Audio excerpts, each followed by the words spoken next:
Halo semuanya, selamat datang kembali di Meaning Power.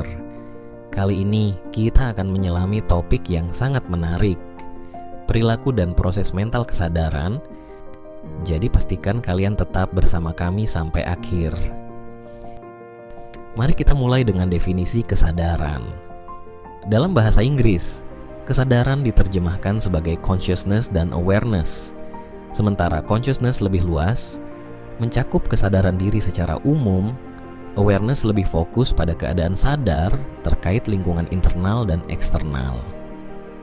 Secara sederhana, kesadaran adalah kondisi di mana kita memiliki kendali penuh terhadap stimulus, baik dari dalam maupun luar diri kita. Ini termasuk persepsi dan pemikiran yang mungkin tidak selalu kita sadari, tetapi akhirnya menjadi fokus perhatian kita. Kesadaran mencakup kesiagaan terhadap berbagai peristiwa seperti memori, pikiran, perasaan, dan sensasi fisik. Stuart Sutherland dalam Dictionary of Psychology 1989 menyebutkan bahwa kesadaran adalah fenomena yang menakjubkan namun sulit dipahami. Kesadaran mencakup keawasan terhadap kejadian eksternal dan ketergugahan yang melibatkan kondisi fisiologis saat seseorang terlibat dengan lingkungan. William James menggambarkan pikiran sebagai stream of consciousness, yaitu aliran kesadaran yang terus berubah dari sensasi, citra, hingga perasaan. Sekarang, mari kita bahas teori kesadaran menurut Carl Jung. Jung membagi kesadaran menjadi 3 sistem utama. 1. Ego, bagian dari kesadaran yang meliputi persepsi, ingatan, pikiran, dan perasaan sadar.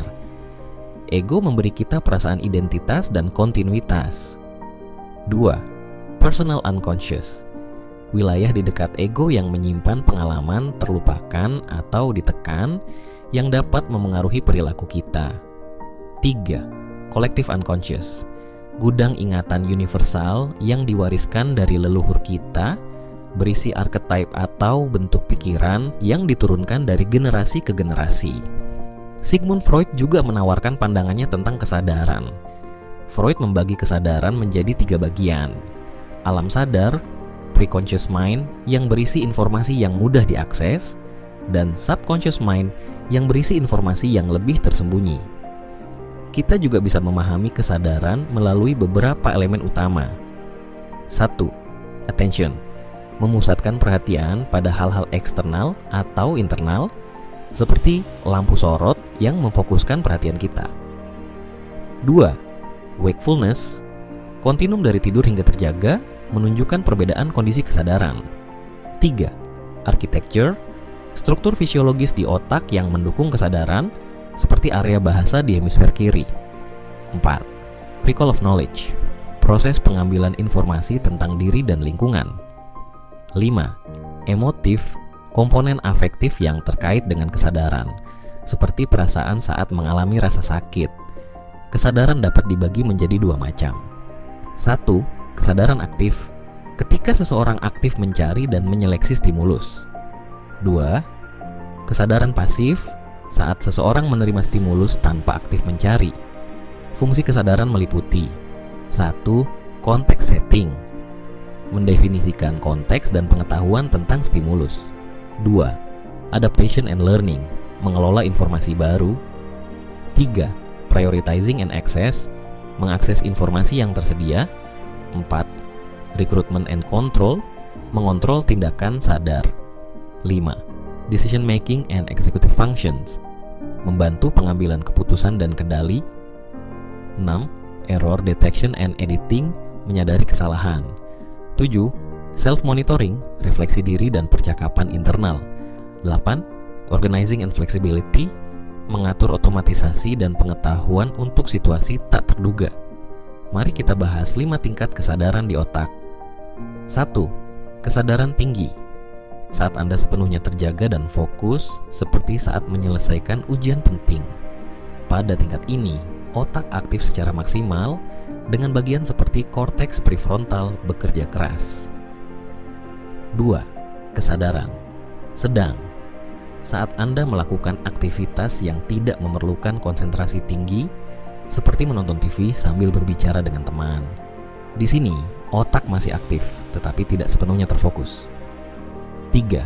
Kesadaran rendah. Ketika perhatian Anda terpecah, seperti saat berkendara di rute yang familiar, otak berfungsi dengan aktivitas yang lebih rendah pada bagian seperti korteks motorik. 4. Kesadaran terubah.